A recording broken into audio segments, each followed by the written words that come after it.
Good day. The tail end of the cough. Meredith. Aaron, how will you line up your pitchers this series? Garrett will go game 1, Nestor in game 2, Sevy in game 3.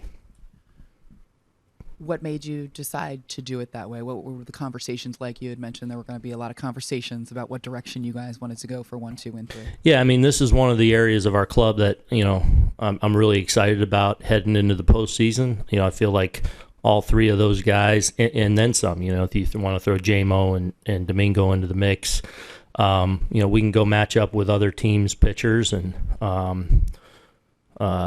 feel like this is the best way to line it up as we, embark on our goal to win the championship. And will Matt Carpenter be on the ALDS roster? I fully expect that. He looks great. He's been getting all his live at bats. Actually took Nestor deep yesterday, but he looks good swinging the bat. So I am expecting that. Eric. Is Chapman on their postseason roster? Chappie will not be on the postseason roster. He was scheduled to be here Friday as part of our workout with the live. Was not, and not what I thought was an acceptable excuse. So I've had him stay away for now. Did he go back to Miami? He is in Miami. Yeah. Did you get an explanation? Is that not an acceptable? Yeah, I just felt like him not being here was not okay, and I just felt like it was best for him to stay away for now. Did he take a difficult decision out of your hands? Was he going to be on the postseason roster? I think there was a chance he absolutely could have been. We're still actually getting ready to start those conversations now. So, excuse me. He may have been. It's a moot point now. And then your discussions on how you would go with the rotation. How much consideration did you give to someone other than Cole starting game 1? Well, like I said, with those three guys, I really like where they're at and feel like we stack up really well in all three. So, I at least considered every angle, but ultimately decided this is the way we wanted to go. Brian to the left. Chapman, you said not an acceptable excuse. What was his excuse? He wasn't here, and he was supposed to have a live, and so I think he questioned whether he was going to be on the roster or not, but he needed to be here.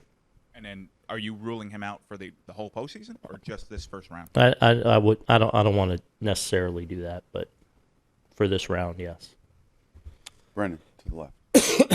Can I ask you how disappointing that is for you, considering his status in the clubhouse, considering his status among the relief pitchers, to be put in that situation?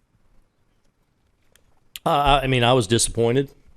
I was disappointed. I felt, I was disappointed that he wasn't here for that. But we got to move on and get ready for a really good opponent.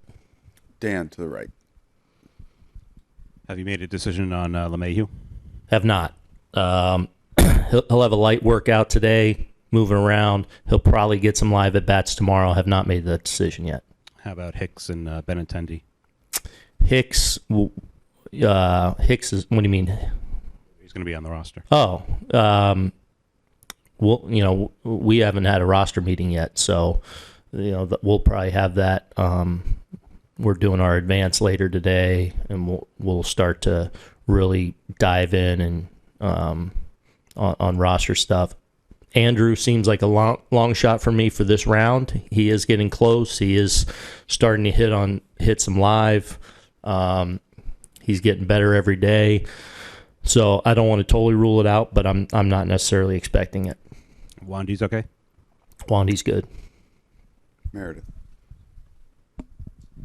Aaron Giancarlo was just in here, and he had mentioned that with Carpenter just coming back, didn't think the outfield would be in play for him, so maybe he would try to take some reps during these workouts to see if he's an option there. Do you expect to use him in that capacity at all in the postseason, Giancarlo in the outfield?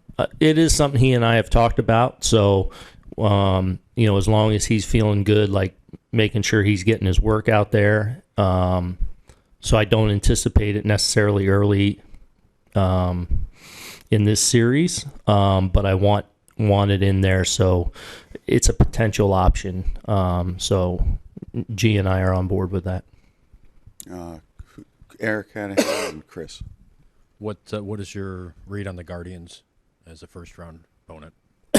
Excuse me. Obviously a team that's young and really come of age in the second half and kind of ran away with the division at the end. Played in a lot of meaningful games where they've performed at a really high level, and obviously played 2 close games with the Rays, and it's a team that's athletic, that plays really good defense, a deep pitching staff, and I think a team that's playing with a lot of confidence. They had to go out and take the division down the stretch, and they did that. Then they had to go beat a really good opponent in the first round. They did that. All doing it in close games. So it's a young group that has played well in meaningful situations. So it's playoffs. It's gonna be hard. It's gonna be a challenge. Play really good opponents. So look forward to that opportunity. Look forward to playing and hopefully being able to move on. But know our work's cut out for us. Chris. Given with how the schedule breaks down, have you decided if a 3-man starting rotation is what you'll do, or is that still to be decided? Right now, I would lean that way, but that would to be decided. I think a lot depends on JMO's role moving forward with us in the bullpen in this series, which I think could be significant. I think it could be really an important role for us. So we'll see how we use there, but he certainly would fall into the mix later. But the way it lines up, I lean a little more at our 3-man. James, back right. Hey, Aaron, 2 quick questions. Regarding Chapman, just circling back, is there any, I know he won't be on this roster, but, is there any disciplinary action if he didn't show up for, a team event or anything that you guys would have to take? Yeah. We're talking about that. That's yes, it's possible. And the second question, Aaron Judge, was, I think he intentionally walked only 19 times all year. I think we talked about this earlier. Just not a strategy teams really employ in modern baseball. But given a short series, do you think that in the playoffs, do you think teams might actually try to avoid him this time instead of pitching to him like they had before? I think it'll be similar. I think if teams feel if it's kind of in their DNA to consider it, I think it's going to be on the table, and I'm sure there'll be situations where it'll be obvious to slightly more gray, and then you have a decision to make. So I don't necessarily think more now, because you're playing in meaningful games down the stretch that you're trying to win those games. So that strategic decision comes up, whether it's a postseason or the regular season. We'll see how the Guardians treat it. Matthew, to the left. Aaron, with the little break you had between the regular season and this series, did you allow yourself to kind of think about just how crazy this year was for you with, the hot start and you have the August slump, you have a bunch of trades, you have the Judge home run chase. Did you find yourself kind of reflecting on that at all?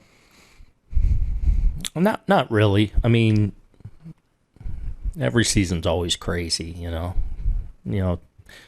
I feel like 21 would say hold my beer to this year, and then we go back into the pandemic in 20 and hold that beer, it's every year has its challenges. I mean, the 162's the real deal, so I don't do necessarily a lot of reflecting at this time. It's more about we're moving forward and what do we have today to try and get ready for our series coming up, and you're kind of constantly moving forward. Ron. How much planning is involved for you and Matt in the bullpen situation this year compared to other years where you have a set closer or a set 8th inning guy?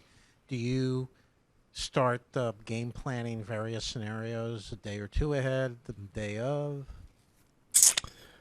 I guess it's a little bit different, but process-wise, not a whole lot different. I mean, we go into each day, all right, who's available, what do we think we have them for, and, you try and kind of go through and map out, like, okay, where are the best scenarios where they fit in today.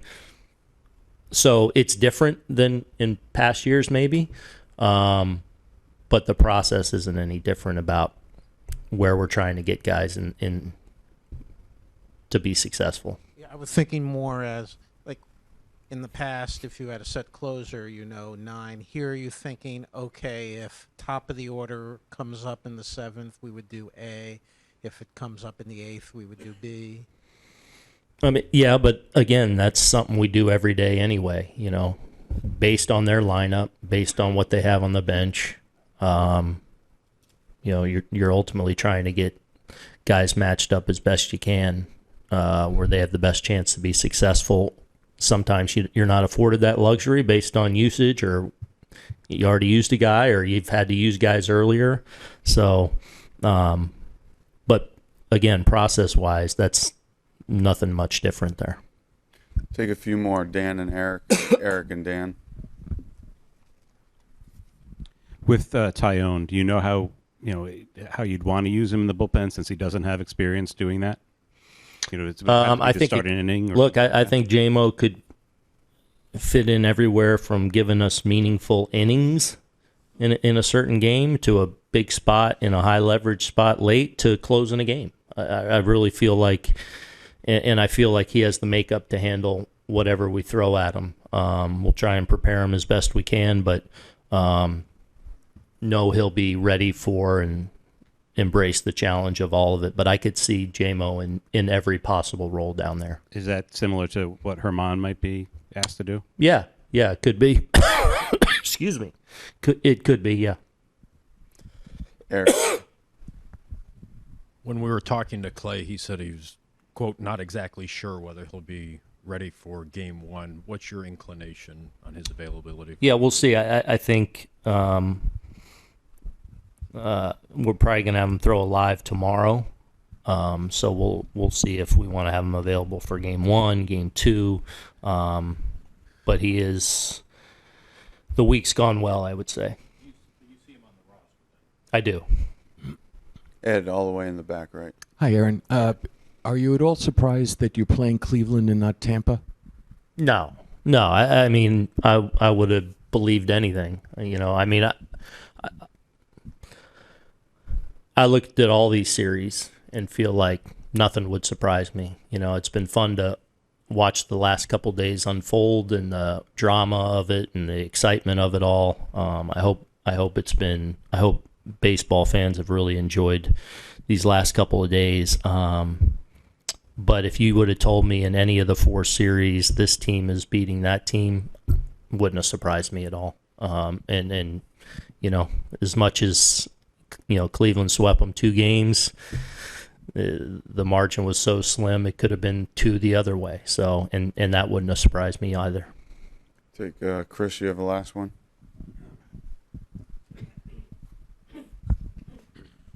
Have you made a decision on Peraza yet? No. Thank you, Aaron.